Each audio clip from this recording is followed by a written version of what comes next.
It was a rainy night when Marcus Holloway took his first life. The storm outside seemed like a warning, but Marcus saw it as a perfect opportunity. The sound of thunder masked the gasps of the man beneath him, silencing the dying breaths as Marcus methodically carved his signature into the body, a snake coiled around a dagger. His work, as he always thought of it, was beautiful. But Marcus wasn't finished.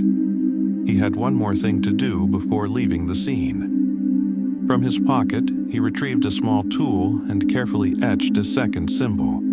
This time, a phoenix, its wings spread wide across the victim's chest.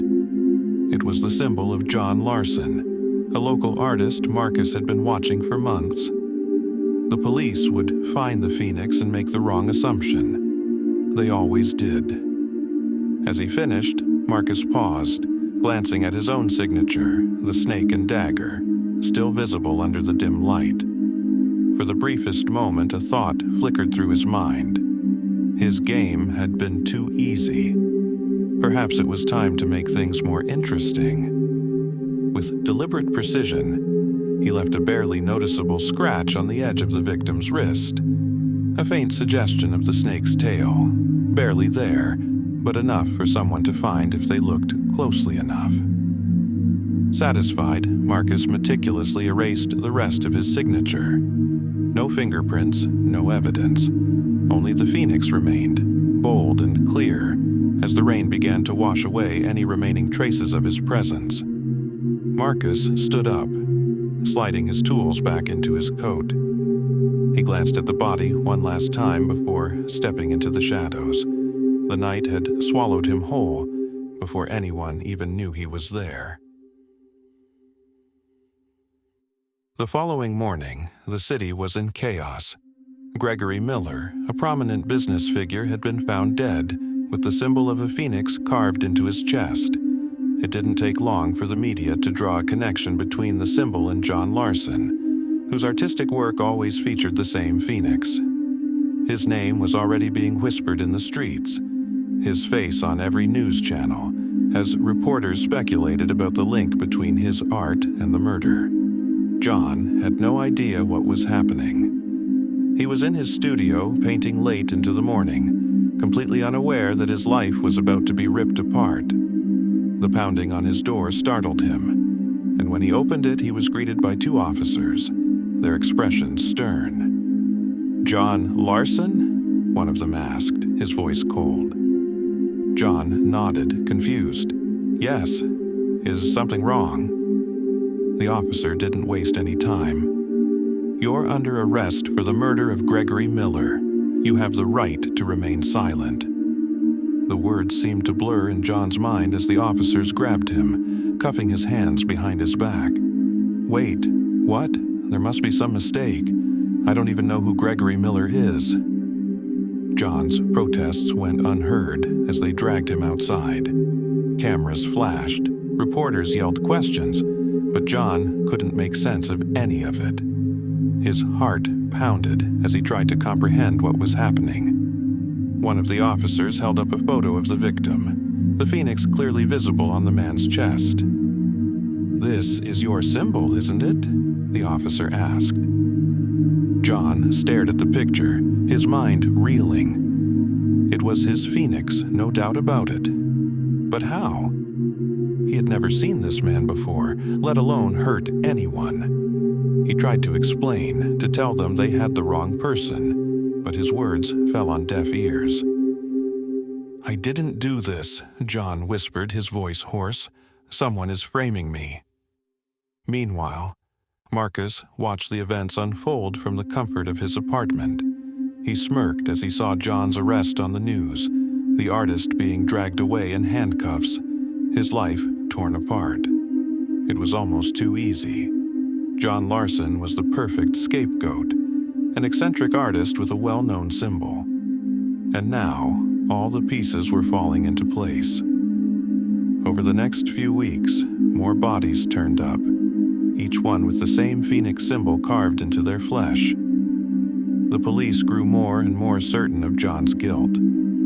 Each murder seemed to tie back to him. every victim connected by the same brutal mark. And all the while, Marcus's own symbol remained hidden, buried under the surface, leaving no trace except for that one tiny clue. The trial was swift.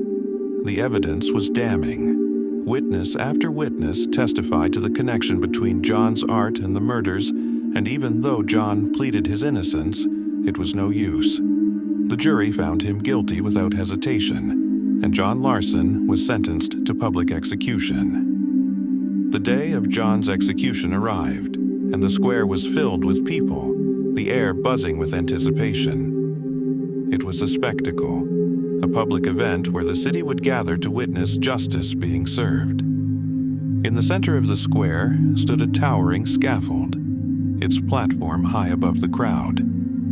The noose hung ominously from a wooden beam, swaying gently in the breeze. John stood at the base of the scaffold, his hands bound, his heart pounding in his chest.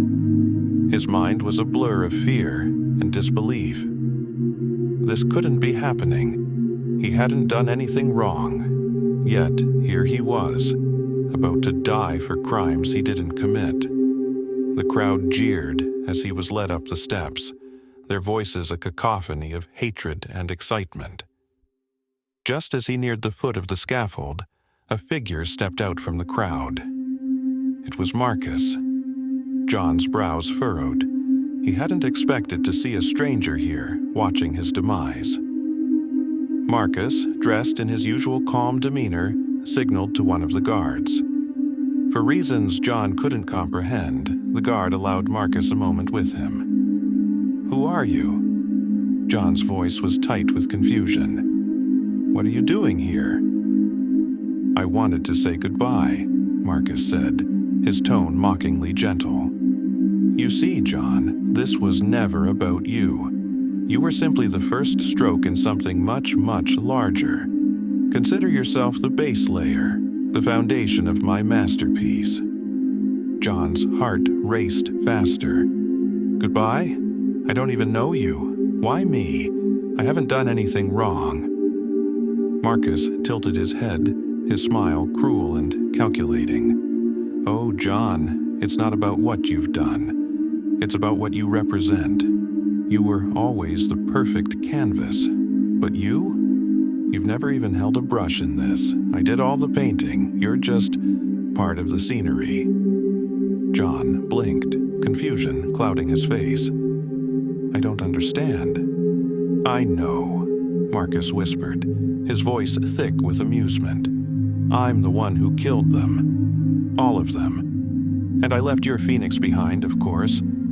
A signature people couldn't ignore." John's world began to collapse around him as the truth hit him like a freight train. No, you can't mean..." Marcus leaned in closer, his eyes gleaming with dark satisfaction. "Oh, I do. I framed you, John. I painted you, crafted your downfall like a work of art. And now, you're just the first of many. The real masterpiece has only just begun." John's breath caught in his throat, panic rising.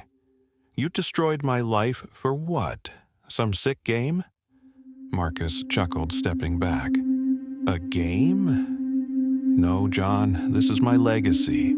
And you, well, you're simply the first brushstroke in a much grander design. They call me the Canvas Killer. Fitting, don't you think?" The guard resumed their march, guiding John up the steps of the scaffold. His mind reeled from the conversation, trying to make sense of what he had just learned. But there was no time. The executioner stood ready. Marcus faded back into the crowd, his face unreadable as the mayor declared the final sentence. The crowd roared as the lever was pulled and John Larson's body dropped. Far from the chaos, a lone figure stood over Gregory Miller's body in the morgue. Detective Elijah Iron Quinn, a man known for his sharp instincts and unyielding determination, examined the corpse with his usual precision. He wasn't like other detectives. Where they saw patterns, he saw inconsistencies.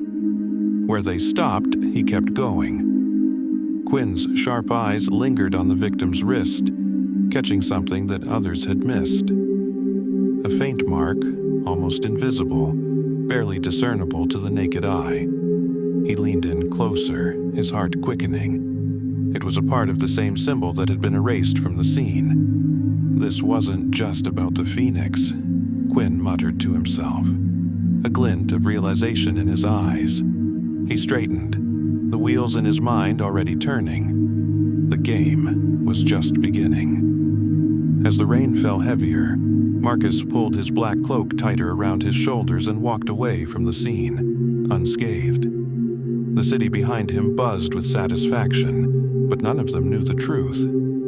He smiled to himself, the thrill of the chase already coursing through his veins. "Let's begin this masterpiece, shall we?" he whispered as he vanished into the night.